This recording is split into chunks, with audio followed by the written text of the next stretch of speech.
High school athletics can do many things to enrich the lives of students.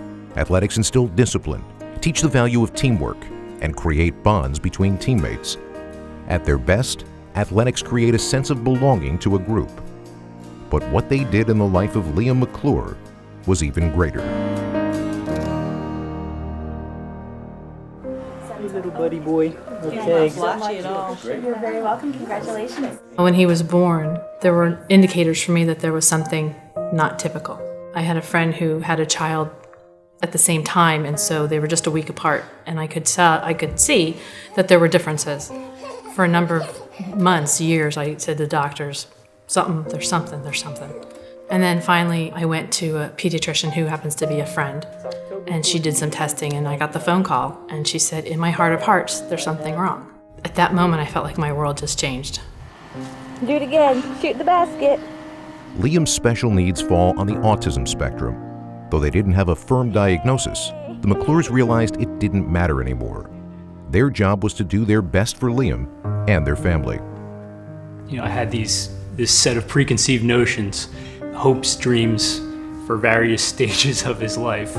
But when you find out that your kid has some special needs, I needed to put all those preconceived notions and all those hopes and dreams away.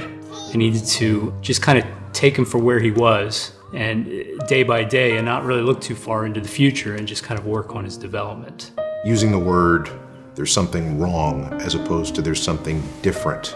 Is that what that transition is, when you realize that this is a different life than perhaps the one that you expected, but not necessarily a wrong life? That takes time. That takes a lot of time to get through that transition.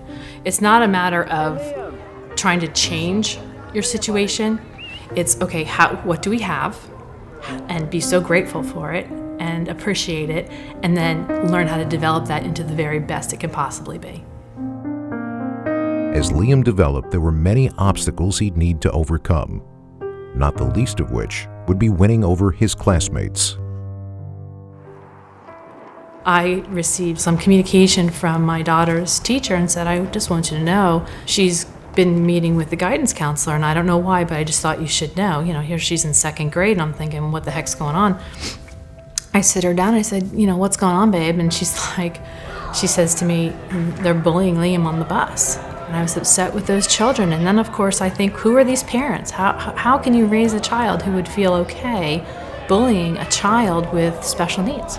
And I didn't know how to get him to be able to connect and for him to be accepted and to be included with his peers. By the time Liam attended middle school, the bullying had waned, but the social interaction was still not picking up. Then there was a spark that would help change Liam's life. Lori's job with Access Sports Experiences allowed Liam to get closer to the Philadelphia Eagles, and from there, his love of football blossomed through his experience attending his first training camp.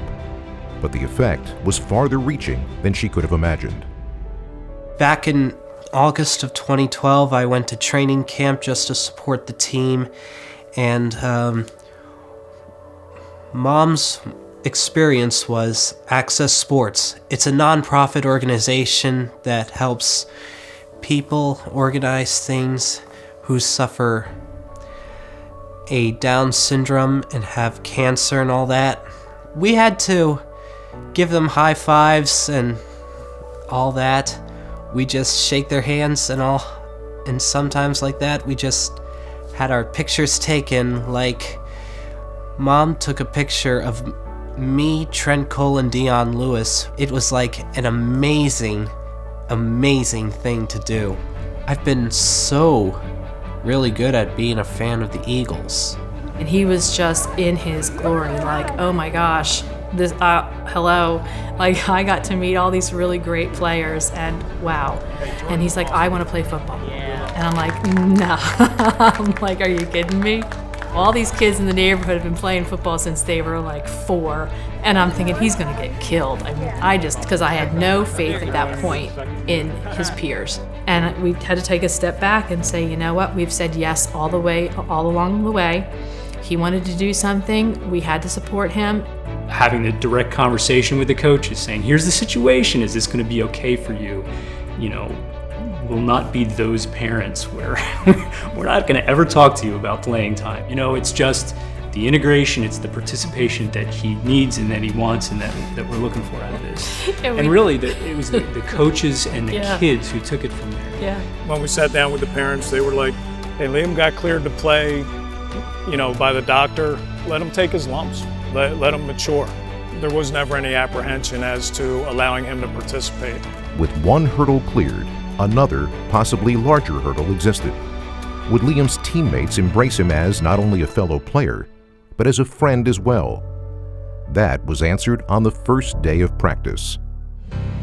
None of us knew he was going to come out. He just showed up to the field, and just from there on, just everyone was stuck with him. I coached him a little bit, showed him how the drills were done, and he's really grown and developed. I don't think that he was ever treated any differently than anybody else, and we wouldn't expect that. Just treat everybody like you would want to be treated is pretty much how we go about business. He goes through all the drills with us, and we feel like he just gives it all, just like everyone else. And it's just, we respect him for that, and he's a good friend and everything. They kind of talk to me like in a really funny way. And the football players go like, Lee, good job, Lee. Liam played a special part because he was always on the sidelines cheering us on. You could always hear him from the sidelines, and he was just always there for us, picking us up.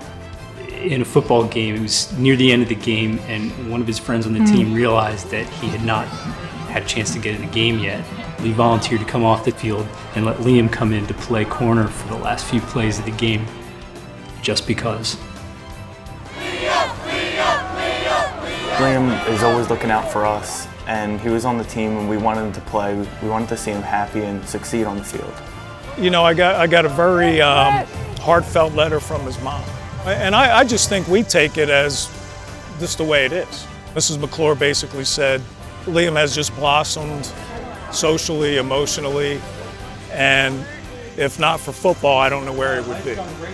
Peer relationships, team, family, all the things that football has provided for him has done more for him than so much of what we put our time and effort into.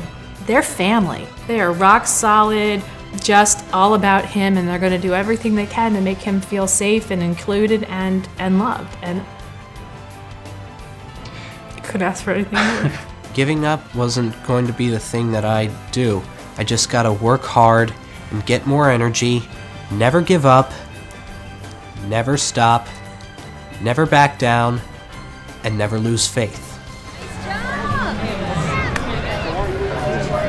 They were chanting my name. I know, pretty cool, huh? Yes. Good job.